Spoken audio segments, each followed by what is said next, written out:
Miss Woodhouse, how lovely. My cold is nearly better.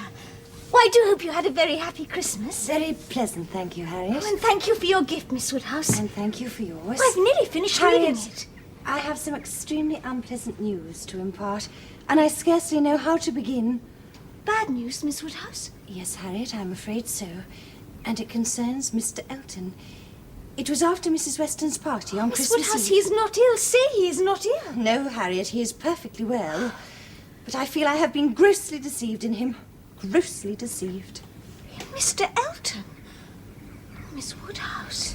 Harriet, I do not know how to say this, but the marked partiality we both assumed his manner bore to you was apparently intended to be directed at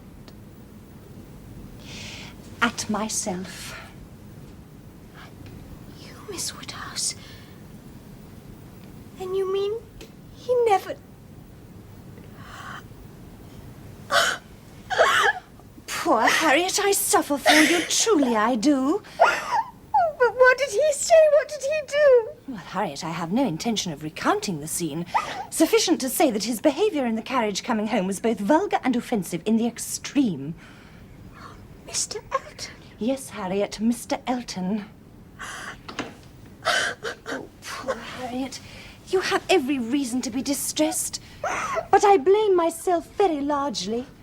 These last few wretched days I have scarcely known how to face the thought of telling you. Oh, Miss Woodhouse, you have nothing in the world to reproach yourself with, nothing. Dear Harriet, I only wish I had half your good nature and sweet temper. The fault was all mine. It was foolish of me ever to persuade myself that a man in Mr. Elton's position could ever think of such a person as myself.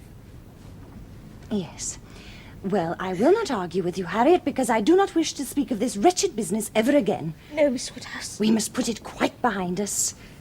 Yes, Miss Woodhouse. We must present a brave face to the world, Harriet. Now that Christmas is over, we must go out and about again, you and I, now that your cold is so much better.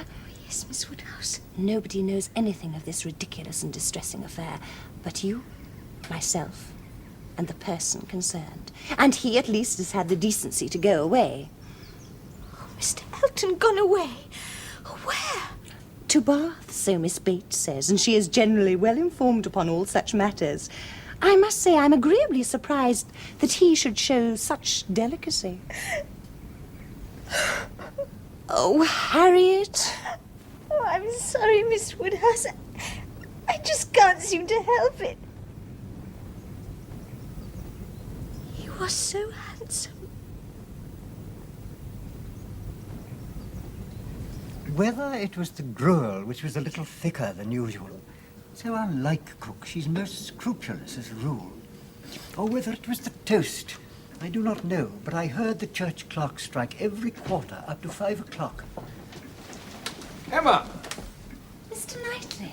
You're looking exceedingly smart. I did not know you were here. He came to bring us some rather melancholy news, I'm afraid, my dear. Oh, you may consider it melancholy, Emma. I must confess it doesn't greatly disturb me or fill me with astonishment. It's merely that Mr. Weston's son has once again postponed his visit.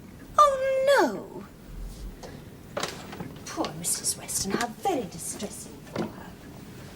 Emma, my dear child, you are not going out. It would be most unwise. Yes, Papa, I am. Now that Christmas is behind us, I have a number of calls I am obliged to make.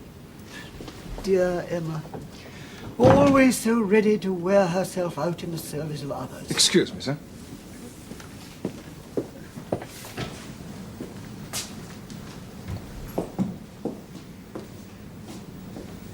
Really, I am deeply sorry for Mr. and Mrs. Weston that they should be put about in this manner and made to look foolish into the bargain. I have no doubt Mr. Churchill has his reasons for the alteration, but I have often thought that Mrs. Churchill must be a very exacting guardian. Very likely indeed she's at fault. Even so, I'm quite sure that if he had been so anxious to see his father, he could well have contrived it between September and January.